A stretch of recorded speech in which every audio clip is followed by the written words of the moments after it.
चलिए हम लोग आज की स्वाध्याय प्रारंभ करते हैं। स्वाध्याय प्रारंभ करने से पहले हम लोग सबसे पहले गायत्री महामंत्र का उच्चारण कर लेंगे। मन में ऐसा भाव करेंगे जो परम पूज्य गुरुदेव परम वंदनीय माता जी हम लोग के साथ में सूक्ष्म रूप में विराजमान है। इसी भाव के साथ हम लोग गायत्री महामंत्र का उच्चारण करेंगे। ओ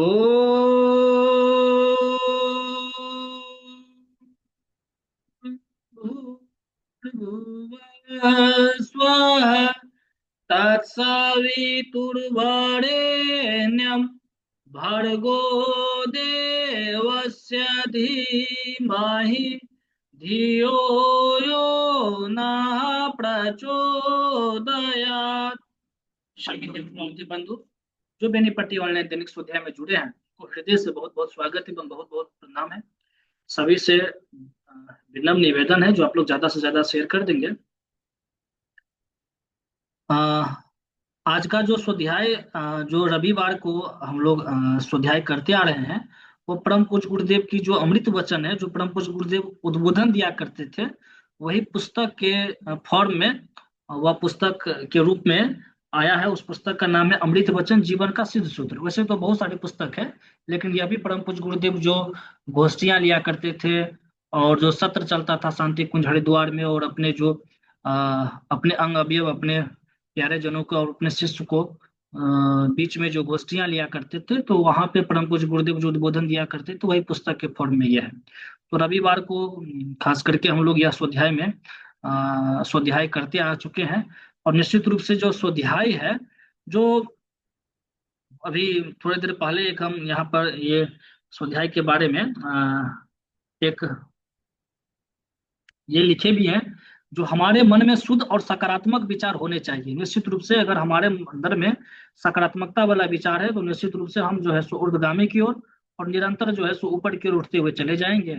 इसके लिए क्या करना पड़ेगा, नियमित रूप से हम लोगों को अच्छे पुस्तकों का अध्ययन करना पड़ता है या सत्संगों की व्यवस्था करना पड़ता है यानी संतों के साथ जुड़ना पड़ता है। परम पूज्य गुरुदेव ने भी या सत्संकल्प पाठ में भी लिखे हैं मन को कुविचारों और दुर्भावनाओं से बचाए रखने के लिए नियमित रूप से स्वाध्याय एवं सत्संग की व्यवस्था रखे रहेंगे।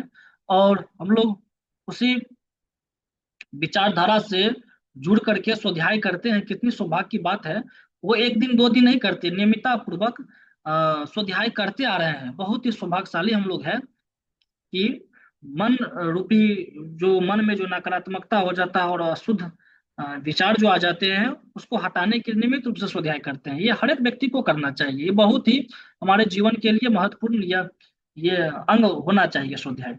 सुंदरम आपको आवाज आ रही है ना, बताएंगे? जी जी आ रही है। हाँ, संगीत के लिए भी तैयार रहिएगा। एक संगीत कम से कम तो जरूर आप दे दीजिएगा। रविवार को ये संगीत का भी क्रम रहता है तो प्राउड ये जो एपिसोड है और थोड़ा शानदार हो जाता है। और उसके बाद फिर मेम है, कम से कम दो संगीत होना ही चाहिए क्योंकि यह जो आज का एक चैप्टर पढ़ने के बाद फिर संगीत के ही ओर चलेंगे हमें। तो आज का जो अध्याय हम लोग अध्ययन करेंगे और वह अध्याय चौथा अध्याय है। वह अध्याय है चिंतन का महत्व और स्वरूप। इसके बारे में हम लोग जानेंगे समझेंगे और उसको आत्मसात करेंगे। फिर सोमवार से वही महाकाल और उसका युग प्रत्यावर्तन प्रक्रिया जो पुस्तक चल रही है उसको फिर हम लोग अध्ययन उसको कंटिन्यू करेंगे। क्या करें परम पूज्य गुरुदेव? चिंतन उसे कहते हैं जिसमें कि भूतकाल के लिए विचार किया जाता है। जो समय बीत चुका है उसको भूतकाल कहा जाता है। भूतकाल हमारा किस तरीके से व्यतीत हुआ इसके बारे में समीक्षा करिए। अपनी समीक्षा नहीं कर पाते आप, दूसरों की समीक्षा करना जानते हैं। पड़ोसी की समीक्षा कर सकते हैं, बीवी के दोष निकाल सकते हैं, बच्चों की नुक्ताचीनी कर सकते हैं, सारी दुनिया की गलती बता सकते हैं, भगवान की गलती बता देंगे और हरेक की गलती बता देंगे। कोई भी ऐसा बचा हुआ नहीं है जिसकी आप गलती बताते ना हो। लेकिन अपनी गलती का आप विचार ही नहीं करते हैं। अपनी गलतियों का हम विचार करना शुरू करें और अपनी चाल की समीक्षा लेना शुरू करें और अपने आप का हम पर्यवेक्षण शुरू करें तो ढेरों की ढेरों चीजें ऐसी हमको मालूम पड़ेगी जो हमको नहीं करनी चाहिए थी। और ढेरों की ढेरों ऐसी चीजें मालूम पड़ेगी आपको जो इस समय हमने जिन कामों को, जिन बातों को अपनाया हुआ है, उनको नहीं अपनाना चाहिए था। मन की बनावट कुछ ऐसी विलक्षण है, अपना सो अच्छा, अपना सो अच्छा, बस यही बात बनी रहती है। अपना स्वभाव भी अच्छा, अपनी आदतें भी अच्छा, अपना विचार भी अच्छा, अपना चिंतन भी अच्छा, सब अपना अच्छा है। ये मन की बनावट इस तरह से है मेरे प्यारे मित्रों। जिस तरह से पानी का जो गुण होता है, कितनी भी ऊंचाई पर फेंक दीजिए तो पानी का एक गुण होता है, वो नीचे की तरफ गिरेगा हुए। अग्नि को कहीं पे भी प्रज्वलित कीजिए तो उसके लपेटे ऊपर की तरफ जाती है। तो मन का भी बनावट कुछ इसी तरीके से है। वह हमेशा निम्नगामी और नीचे की तरफ जाता है, निकृष्टता की ओर जाता है, और इसी के लिए हम लोग को स्वाध्याय करने की आवश्यकता होता है। यानी कि मन का यह एक भोजन कह सकते हैं। कि मन की जो भूख है, जो प्यास है, उसको बुझाने के लिए क्या है, यह स्वाध्याय है। अब परम पूज्य गुरुदेव यहाँ पे कह भी दिए हैं। यानी कि उसकी एक ऐसी बनावट होती है, वो है जो अपना स्व अच्छा, अपना स्व अच्छा, बस यही बात रहती है। अपना स्वभाव भी अच्छा, अपनी आदतें भी अच्छा, अपना विचार भी अच्छा, अपना चिंतन भी अच्छा, सब अपना अच्छा, बाहर वालों का गलत। आध्यात्मिक उन्नति में इसके बराबर अड़चन डालने वाला और कोई दूसरा व्यवधान है ही नहीं। क्या बात है। यहाँ पर जितने भी लोग जुड़े हुए हैं, निश्चित रूप से यह स्पिरिचुअलिटी वाले लोग हैं, यानी कि अध्यात्म क्षेत्र में आगे आगे बढ़ना चाहते हैं, यानी कि अध्यात्म को आत्मसात करने चाहते हैं। तो एक तो हमको यहाँ पर देखिए, ये स्वाध्याय यही करता है, यानी कि हमारे आंखों को खोलने का काम करता है। जिस तरह से आंखों में पट्टी अगर बांध दिया जाए तो बहुत सारे चीज हमको दिखाई नहीं देगी, जहां तहां टकरा जाएंगे और गिर पड़ेंगे। उसी तरह से अगर स्वाध्याय अगर हमारे जीवन में नहीं है तो निश्चित रूप से हम लोग जहां तहां टकरा करके और दुर्घटनाग्रस्त हो सकते हैं। तो एक तो हमको यहाँ पर यह बात पता चलती है। तो आध्यात्मिक उन्नति में इससे बड़ा अड़चन ये नहीं है, जो अपना स्व अच्छा, अपना ही स्व अच्छा है, कोई दूसरा उसको व्यवधान ही नहीं है। इसीलिए आप पहला काम वहां से शुरू कीजिए, आत्म समीक्षा। यानी कि हम अपने आप के बारे में जाने, हम अपनी गलतियों को ढूंढें।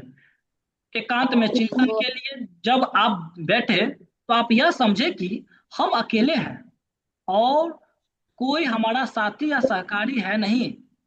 साथी अपने स्थान पर, सहकारी अपने स्थान पर, कुटुंबी अपने स्थान पर, पैसा अपने स्थान पर, व्यापार अपने स्थान पर, खेती बाड़ी अपने स्थान पर, इन सबको अपने अपने स्थान पर रहने दीजिए। आप तो सिर्फ यह विचार कीजिए, हम पिछले दिनों क्या भूल करते रहे। रास्ता भटक तो नहीं गए, भूल तो नहीं गए, इसीलिए जन्म मिला था क्या? इसीलिए जन्म मिला था क्या?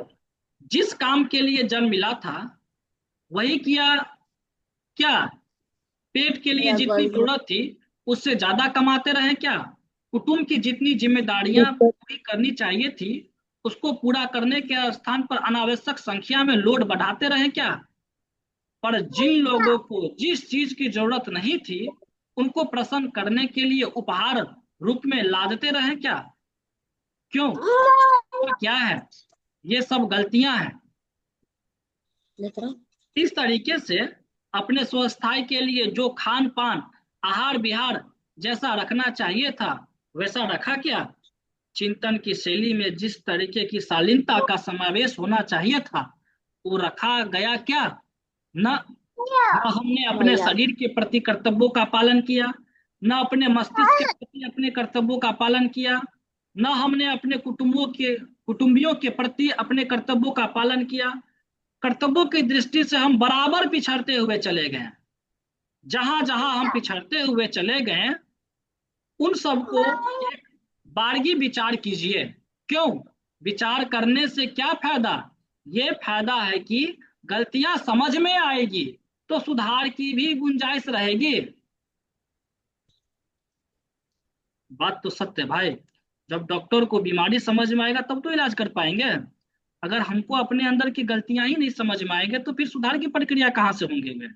इसीलिए परम पूज्य गुरुदेव बताएं, अकेले में बैठ करके आत्म समीक्षा करने की आवश्यकता है। जो हमारे परिवार के प्रति जो कर्तव्य था क्या है, उसको पालन करते हैं कि नहीं करते हैं। हमारे मस्तिष्क के प्रति में भी एक कर्तव्य है।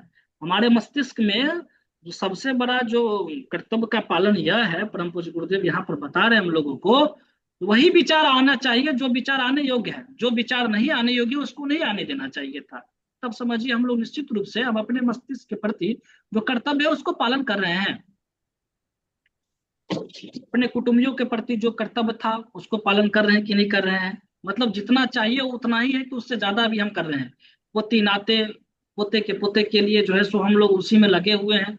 यानी कुछ भाई हम लोगों का ये कर्तव्य जो है अपना अपने अपना निर्माण, व्यक्ति निर्माण, परिवार निर्माण और समाज निर्माण, तीनों के लिए समय निकालना चाहिए। तीनों के प्रति हमारा एक कर्तव्य है और ऋण भी है, उनको ऋण से ऋण भी होना चाहिए।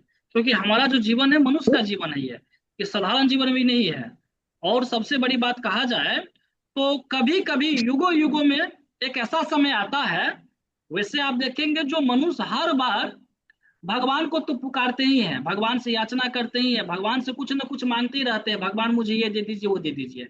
लेकिन इतिहास में, इतिहास का पन्ना जब उठा करके देखेंगे तो कभी कभी एक ऐसा समय आता है जो भगवान भी मांगते हैं। और वह समय अभी वर्तमान समय में वही है। त्रेता युग में भगवान राम ने सबसे मांगे हुए थे जो भाई मेरे सेना में आ जाइए, मेरे सेना में आ जाइए, क्योंकि राम राज स्थापित करना है और अधर्म को विनाश करना है, धर्म को स्थापित करना है।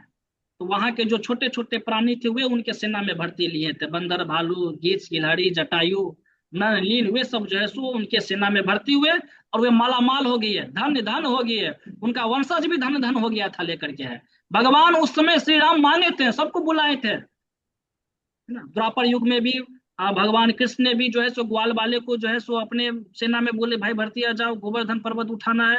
और जो है सो कंस और जो दुशासन और जितने भी जो कौरव है उनको भी जो है सो यहाँ से भी ध्वंस करना है और धर्म की स्थापना करना है। तो वहां पे भी कौन है, ग्वाल वालों जो ऐसे घूमने फिरने वाले दोस्त सब थे, खेलने वाले थे, छोटे छोटे लोग जो है तो वहां पर जो है सब शामिल हुए थे। वो भी उनका जीवन भी धन धन हो गया है, उनका पूरा पीढ़ी दर पीढ़ी धन धन हो गए थे लेकर के। अभी विचार करके देखेंगे तो अभी महाकाल के अवतार में वेद मूर्ति तपोनिष्ठ पंडित श्री राम शर्मा आचार्य वही करने के लिए फिर से आए हैं। क्या हम लोग अपने मिशन में भी नारा देते हैं, मनुष्य में देवत्व का उदय, धरती पर स्वर्ग का अवतरण। कितनी बड़ी बात है। परम पूज्य गुरुदेव को एक दो व्यक्ति को बदलने की बात नहीं कर रहे हैं, संपूर्ण विश्व यानी 600 करोड़ जो व्यक्ति है सारे लोगों के विचारों को बदलने का एक जिम्मा लिया है। ये कोई साधारण व्यक्ति की घोषणा नहीं है। इतनी बड़ी घोषणा कोई व्यक्ति नहीं कर सकता, शक्ति ही कोई व्यक्ति की घोषणा, शक्ति घोषणा कर सकता है, पूरे विश्व को बदल करके रख देंगे। विचार करके देखे परम पूज्य गुरुदेव कितने दिनों के 75 से 80 वर्ष के जीवन जी करके गए हैं। और परम पूज्य गुरुदेव जो है इतना कार्य करके चले गए हैं जो हजारों वर्षों तक वो काम नहीं किया जा सकता है। हम लोग भी अपने पूरे जीवन में परम पूज्य गुरुदेव जो 3200 से ज्यादा साहित्य लिखे पूरे जीवन भर नहीं पढ़ सकते हैं। परम पूज्य गुरुदेव ने उतना किताब लिख करके चले गए थे। 80 देशों में गायत्री परिवार का देखेंगे तो पूरा का पूरा संगठन है। शांति कुंज छोटा पड़ रहा है, शांति कुंज में इस बार गए, जो पार्क था आधा पार्क को घेर लिया गया है। वहां पार्क पे लोगों को जगह नहीं मिलती है, 20-25 बिल्डिंगियां नया नया बना, यानी कि शांति कुंज भी छोटा पड़ रहा है। एक घटना आप लोगों को पता होगा, मत्स्य अवतार के वाले ब्रह्मा जी कमंडल में जल, कमंडल से जल निकाल करके आचमनी के लिए अपने हाथों में लिए। वहां पे देखिए कोई कीड़ा हलचल कर रहे हैं हाथों में, उसको उठा करके फिर कमंडल में रख दिए। देखते देखते कमंडल का पूरा आकार बढ़ गया क्योंकि वो मछली था। फिर जो है सो मछली को उठा करके ब्रह्मा जी ने क्या किया, उनको तालाब में रख दिए। जब तालाब में रख दिए तो देखते देखते तालाब का भी पूरा जगह घेर लिया था। फिर ब्रह्मा जी ने उठा उठा करके उनको क्या कर दिए, पास के नदी में रख दिए। जब नदी में रख दिए देखते देखते नदी का भी जो है सो पूरा आकार उन्होंने ले लिया था। फिर ब्रह्मा जी ने उनको उठा करके समुद्र में रख दिया और देखते देखते समुद्र का भी पूरा आकार ले लिया था। फिर बाद में ब्रह्मा जी नतमस्तक होकर उन्हें प्रणाम किए। वो भगवान कौन थे, मत्स्य अवतार थे। शांति कुंज भी उसी तरह से जो है सो दिन प्रतिदिन बढ़ रहा है, मत्स्य अवतार का रूप ले रहा है। परम पूज्य गुरुदेव ने छोटे से कोठरी में लालटेन, वो जो मिट्टी का तेल और दिया से जला करके परम पूज्य गुरुदेव अखंड ज्योति पत्रिका 20 वर्षों तक लिखे थे। छोटे से साइकिल पर जो है सो जाकर के 200 घर में बांट करके आते थे। उस समय सेकेंड वर्ल्ड वार चल रहा था, द्वितीय विश्व युद्ध चल रहा था। उस समय पेपर नहीं मिलते थे, परम पूज्य गुरुदेव अपने हाथ से पेपर बनाते थे, फिर जो है सो उसको लिख डालते थे, लिख करके 200 घर में बांट करके यहाँ पर जो है सो आते थे। लोगों ने ताना मारा, लोगों ने कहा भाई साहब ये योजना चलने वाली नहीं है। परम पूज्य गुरुदेव ने किन्हीं को जवाब नहीं दिया। परम पूज्य गुरुदेव ने फिर अखंड ज्योति पत्रिका में लिखे थे, अगर किसी व्यक्ति के द्वारा यह योजना चलाई होगी तो कल को बुझेगी, लेकिन महाकाल महाशक्ति के द्वारा यह योजना चलाई होगी तो यह अखंड जलेगी। मेरे प्यारे मित्रों अभी विचार करेंगे।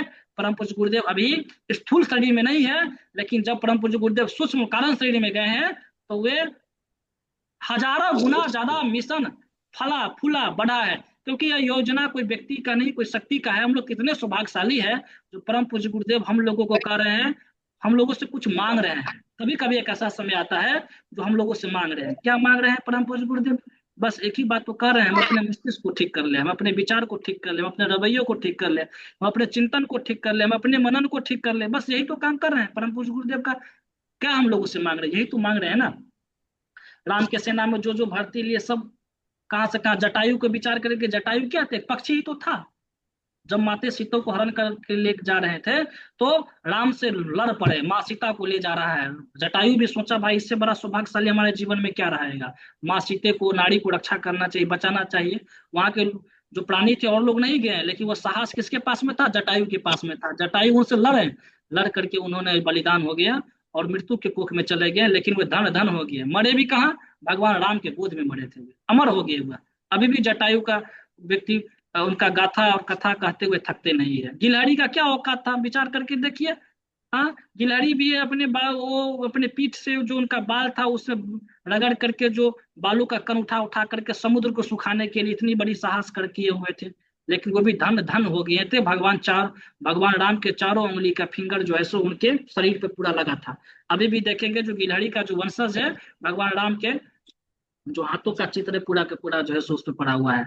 मेरे प्यारे मित्रों अभी भी ठीक वही समय है। 2026 के बाद पूरा के पूरा पूरा विश्व एक परिवर्तन के दौर पर चल रहा है और बदल करके ही रहेगा। जो नहीं बदलेगा वो खुद को उल्टे हुए समय उसको जो है सो बदलता हुआ चला जाएगा, है ना।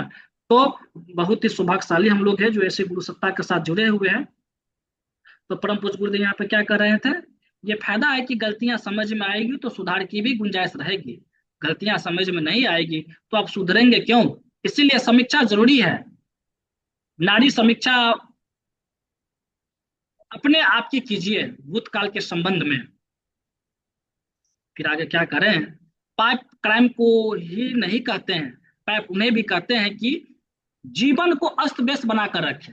देखिए, जीवन को अस्त व्यस्त बना करके रखे उन्हें भी पाप कहते हैं। चोरी डकैती हत्या वगैरह ये तो बुरे कर्म है ही, लेकिन ये भी कम बुरा कर्म नहीं है कि आप आलस और प्रमाद में ही समय काट डालें। आलस का मतलब शरीर रूपी जो होता है उनको आलस कहा गया है। अब मन रूपी जो काम करने की जो टाल मटोल होते रहता है उसको प्रमाद कहा जाता है। तो परम पूज्य गुरुदेव यहाँ पर क्या कर रहे हैं? आलस और प्रमाद से उठिए। आप अपने स्वभाव को गुस्सेबाज बनाकर रखिए, ईर्ष्या किया करें, चिंतन और मनन को अस्त व्यस्त बनाकर रखिए। ये भी कोई ढंग है? ये क्या है? ये भी गलतियां हैं। व्यक्तिगत जीवन में आपको गुण कर्म स्वभाव संबंधी गलतियां क्या हुई है, और क्राइम अपराध जुल्म करने के संबंध में क्या भूले हुई, इन दोनों के बारे में एक बार विचार किया कीजिए। ये विचार करना बहुत जरूरी है। इससे यह मालूम होता है कि हमारी गलतियां कहाँ हैं और हम कितना चूकते रहे हैं और चूक रहे हैं। इन चूकों को सुधारने वाला अगला कदम आता है आत्म परिष्कार। आत्म समीक्षा के बाद क्या रहता है? आत्म परिष्कार, यानी आत्म समीक्षा में हमको अपना गलती ढूंढना है। आगे परम पूज्य गुरुदेव क्या कहते हैं? चिंतन का दो गो रूप है, एगो समीक्षा, दूसरा आत्म परिष्कार। अब हम लोग आत्म परिष्कार के बारे में जानेंगे। आत्म निरीक्षण के बाद में आत्म परिष्कार का दूसरा नंबर आता है सुधार कैसे करें। सुधार में क्या बात करनी होती है, सुधार में रोकथाम करनी पड़ती है। मसलन आप शराब पीते हैं तो आप बंद कीजिए, नहीं साहब हम शराब नहीं पिएंगे। आप बीड़ी पीते हैं तो सिगरेट पीते हैं, आप अपना कलेजा जलाते हैं तो विचार कीजिए अब हम कलेजा नहीं जलाएंगे। आप परिशोधन इसी का नाम है। जो गलतियां हुई है इसके विरुद्ध आप बगावत खड़ी कर दें, रोकथाम के लिए आमादा हो जाएं। संकल्प बल का ऐसा इस्तेमाल करें कि जो भूल होती रही है अब हमसे ना हो। यही होता है आत्म परिष्कार और आत्म परिशोधन। इसकी स्कीम बनाएं। गलतियां न होने देने का तरीका क्या है, क्या हम करेंगे? अपने आप में जो कच्चाई आएगी, जब आपको कच्चाइयां यह मजबूर करेंगे कि जो करते रहें वही ढर्रा चलते रहना चाहिए। अपने साथ में पक्षपात और रियायत करने का जब आपका मन उठे तब आप उस मन के विरोधी हो जाइए, मन को निग्रहित कीजिए, मन को तोड़िए, मन से लड़ाई कीजिए। आत्म परिष्कार इसी का नाम है। आत्मनिरीक्षण और आत्म परिष्कार, आत्म परिशोधन, इस दो कार्यों को मिला देने से चिंतन की प्रक्रिया शुरू हो जाती है। यही कहना था आज आपसे। ओम शांति। सभी को स्पष्ट था? कृपया बताएंगे, जल्दी से बता देंगे।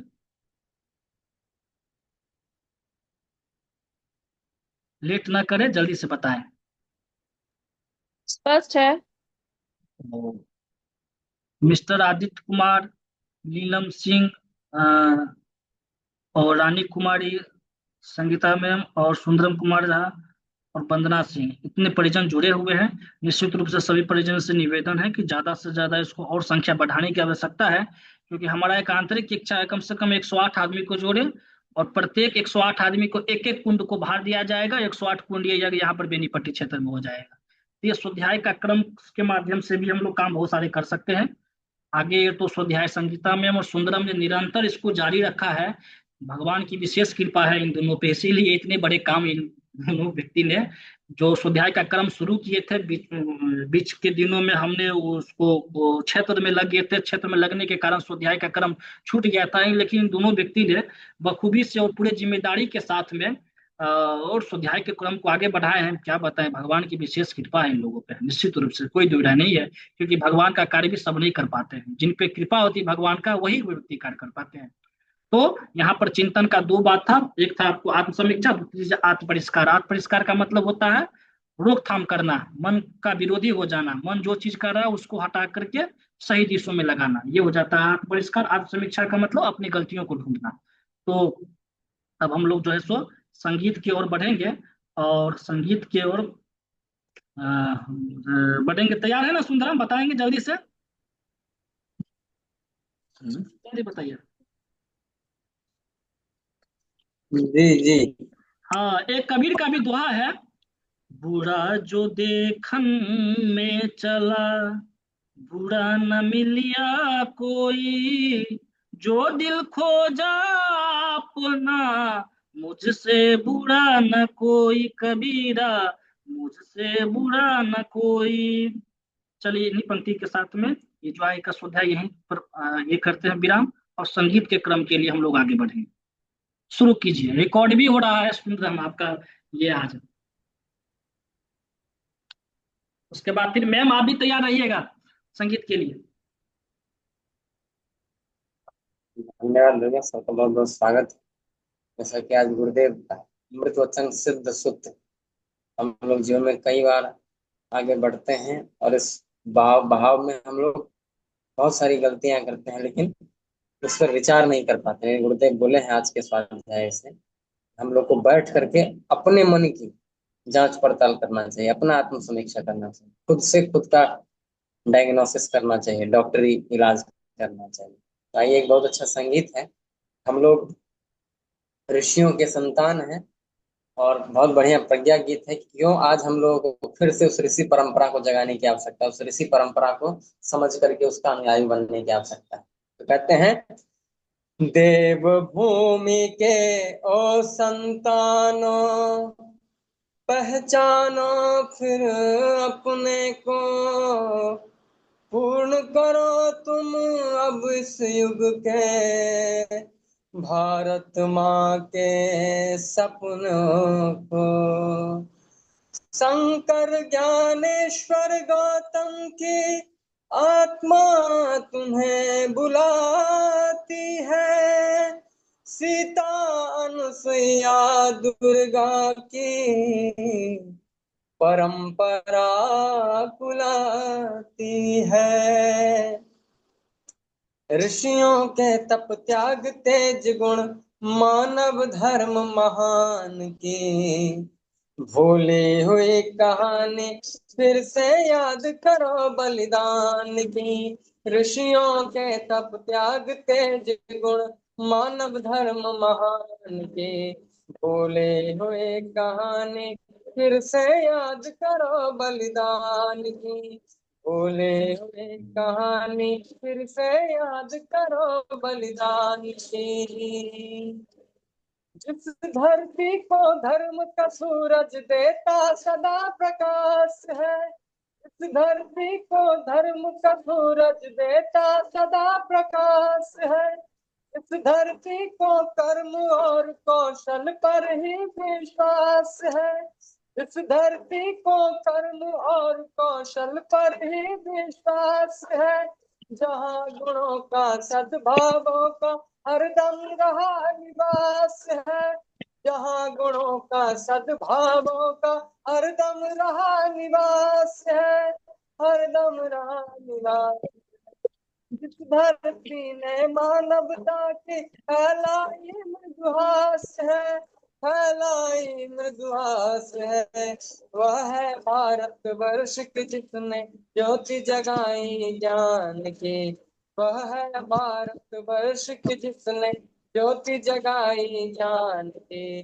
भूले हुए कहानी फिर से याद करो बलिदान की, भूले हुए कहानी फिर से याद करो बलिदान की। ऋषियों के तप त्याग तेज गुण मानव धर्म महान के, भूले हुए कहानी फिर से याद करो बलिदान की।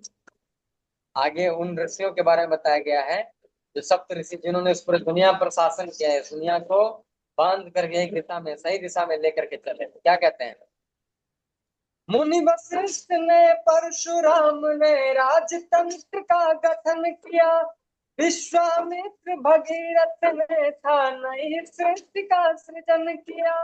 मुनि वशिष्ठ ने परशुराम ने राजतंत्र का गठन किया, विश्वामित्र भगीरथ ने था नई सृष्टि का सृजन किया। ऋषि मुनियों ने ज्ञान दान हित सारे जग में भ्रमण किया, विश्ववंद कहलाए इनको सारे जग ने नमन किया, सारे जग ने नमन किया।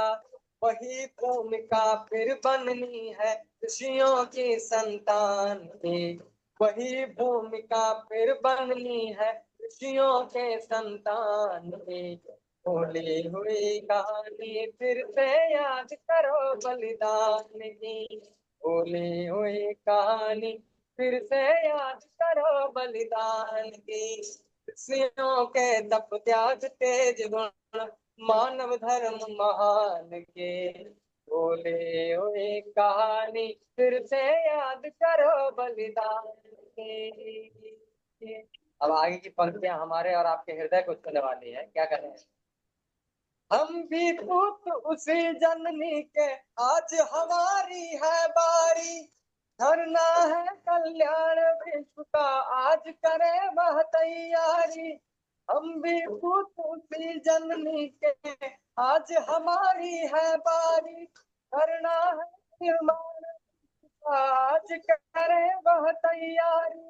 नए सृजन के लिए बढ़े शक्ति झोंक दे हम सारी, ज्वाला बनकर धधक उठे या नए सृजन की चिंगारी, नए सृजन की चिंगारी। हमको ही लिखनी है फिर से कथा नए निर्माण की, हमको ही लिखनी है फिर से कथा नए निर्माण की। भूली हुई कहानी फिर से याद करो बलिदान की, भूली हुई कहानी फिर से याद करो बलिदान की। ऋषियों के तप त्याग तेज गुण मानव धर्म महान के, ऋषियों के तप त्याग तेज गुण मानव धर्म महान के। भूली हुई कहानी फिर से याद करो बलिदान के, भूले हुए कहानी फिर से याद करो बलिदान के, भूले हुए कहानी फिर से याद करो बलिदान की। बोले भारत माता की जय, जय। भारतीय क्या बात है, परंपरा की। बहुत ही सुंदर। ऋषियों के तप त्याग तेज गुण मानव गुण महान की, भूली हुई कहानी फिर से याद करो बलिदान की। निश्चित रूप से जो ऋषि सत्ता है हम लोगों के लिए पूरा के पूरा तप त्याग तेज इनका भी जो गुण है, उन्हीं के कारण जो है सो आज हमारा भारत देश सुरक्षित है। भारत ही नहीं, पूरा विश्व, वसुंधरा पृथ्वी, जो ऋषि का ही कारण है। अभी को वैज्ञानिक और उन समय में जो ऋषि थे, वो उस समय के वैज्ञानिक थे। तो निश्चित रूप से ये जो ऋषियों का ही है त्याग, तेज है, बलिदान है, जिसके कारण हम लोग जो है सो अभी भी सुरक्षित हैं। उनके ऋण से उड़ीन होने के लिए हम लोग को भी कुछ न कुछ पुरुषार्थ करने की आवश्यकता है। बड़ी शानदार संगीत था, क्या बात है, हृदय को स्पर्श करने वाले यह संगीत है। आ, अब हम अगला संगीत के लिए, अगर मैम आवाज आ रही है तो आ, एक संगीत प्रारंभ करेगी आप।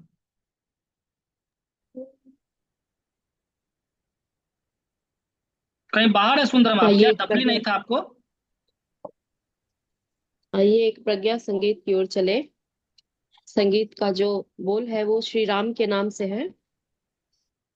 राम नाम के साबुन से जो, राम नाम के साबुन से जो मन का मैल छुड़ाएगा, राम नाम के साबुन से जो मन का मैल छुड़ाएगा, निर्मल मन के दर्पण में वह राम का दर्शन पाएगा, राम नाम के साबुन से जो नर शरीर अनमोल रे प्राणी प्रभु कृपा से पाया है, झूठे जग छल प्रपंच में क्यों प्रभु को बिसराया है, समय हाथ से निकल गया तो, समय हाथ से निकल गया तो सिर धुन धुन पछताएगा, निर्मल मन के दर्पण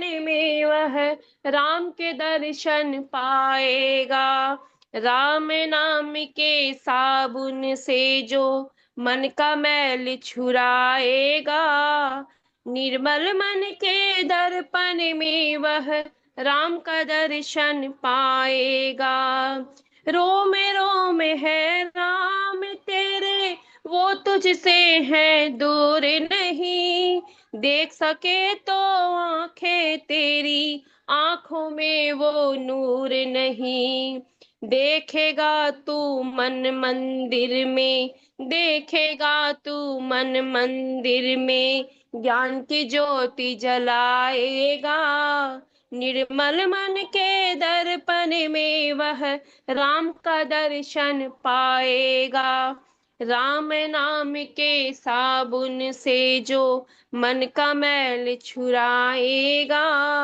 निर्मल मन के दर्पण में वह राम का दर्शन पाएगा, झूठ कपट निंदा को त्यागो हर प्राणी से प्यार करो, घर पर आए अतिथि यथाशक्ति उनका सत्कार करो, पता नहीं किस रूप में आकर नारायण मिल जाएगा, पता नहीं किस रूप में आकर नारायण मिल जाएगा, निर्मल मन के दर्पण में वह राम के दर्शन पाएगा, राम नाम के साबुन से जो मन का मैल छुड़ाएगा, राम नाम के साबुन से जो मन का मैल छुड़ाएगा, निर्मल मन के दर्शन में वह राम का दर्शन पाएगा, निर्मल मन के दर्पण में वह राम का दर्शन पाएगा, दौलत का अभिमान है छूटा ये तो आनी जानी है, राजा रंग के अनेक हुए यहाँ कितनों की यह कहानी है, दौलत का अभिमान है छूटा ये तो आनी जानी है, राजा रंग के अनेक हुए यहाँ कितनों की यह कहानी है, राम नाम ही महामंत्र है साथ तुम्हारे जाएगा, राम नाम ही महामंत्र है साथ तुम्हारे जाएगा। निर्मल मन के दर्पण में वह राम का दर्शन पाएगा। राम नाम के साबुन से जो मन का मैल छुड़ाएगा। निर्मल मन के दर्पण में वह राम का दर्शन पाएगा। निर्मल मन के दर्पण में वह राम का दर्शन पाएगा। क्या बात है। राम नाम के साबुन से जो मन का मेल छुड़ाएगा। मन का मल छुड़ाने के लिए राम नाम का साबुन, यानी कि राम का यानी सत्य, सत्य मार्ग का जो साबुन, यानी गायत्री। गायत्री क्या है? वही राम, वही गायत्री है, वही सद्बुद्धि है, वही सद्ज्ञान है। तो उनके नाम के साबुन से भी मन का मैल जो छुड़ाएगा। परम पूज्य गुरुदेव की को जो प्रथम गुरु मदन में महामना मदन मोहन मालवीय जी जो मिले थे, वो गायत्री मंत्र का दीक्षा वही दिए थे। उन्हें उन्होंने कहा था कि बेटा इनको, इसको गायत्री मंत्र को साबुन समझना और उसको धोते रहना, साबुन को रगड़ते रहना, धोते रहना। उन्होंने समझे नहीं जो क्या धोना है। बोला कि मन को धोते रहना। जो गायत्री महामंत्र क्या करते हैं, हमारे अंदर में सद्ज्ञान, सद्विचार और सच्चिंतन को उत्पन्न करते हैं। तो वही राम है, वही गायत्री है, वही कृष्ण है। तो उसके जब धुलाई होती है तो मन हमेशा निर्मल हो जाते हैं, तो हमारे प्रभु ऑटोमेटिक दर्शन हो जाते हैं। बहुत ही शानदार संगीत है। और इससे पहला संगीत था जो ऋषियों का तप, त्याग, तेज और गुण, उनके कारण जो है सो हमारा जो यह भारत माता जो है सो सुरक्षित है। और उनके ऋण से ऋण होने के लिए हमारा भी कुछ न कुछ कर्तव्य, दायित्व है, उसको पूर्ण करने के लिए निरंतर तत्पर होने की आवश्यकता रहती है, यानी कि पुरुषार्थ करने की आवश्यकता रहती है। तो आज की स्वाध्याय हम यहीं तक रखेंगे। अगर कोई व्यक्ति, कोई परिजन कुछ कहना चाहते हैं, बताना चाहते हैं, तो निश्चित रूप से बताएंगे, निसंकोच। जी बताएं।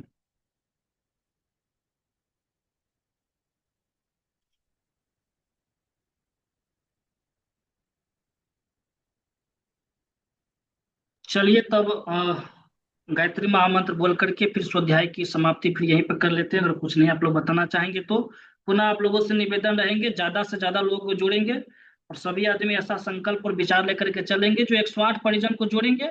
और हर एक परिजन को एक एक कुंड को बाहर दिया जाएगा। और 108 कुंड ये हमारे क्षेत्र में होकर के ही रहेगा।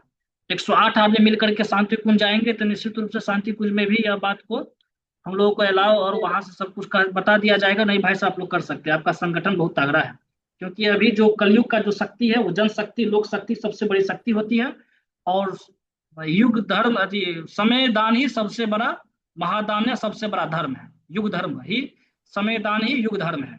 तो अभी के समय में सभी लोगों को एकजुट होकर के हम लोगों को समय दान करने की आवश्यकता है। तो आज की स्वाध्याय फिर यहीं पर समाप्त करते हैं। ओम भूर्भुवः स्वः तत्सवितुर्वरेण्यं भर्गो देवस्य धीमहि धियो यो नः प्रचोदयात्। सभी को प्रणाम, सभी को धन्यवाद, सभी को शुभ रात्रि। पुनः हम लोग कल 7 बजे मिलते हैं।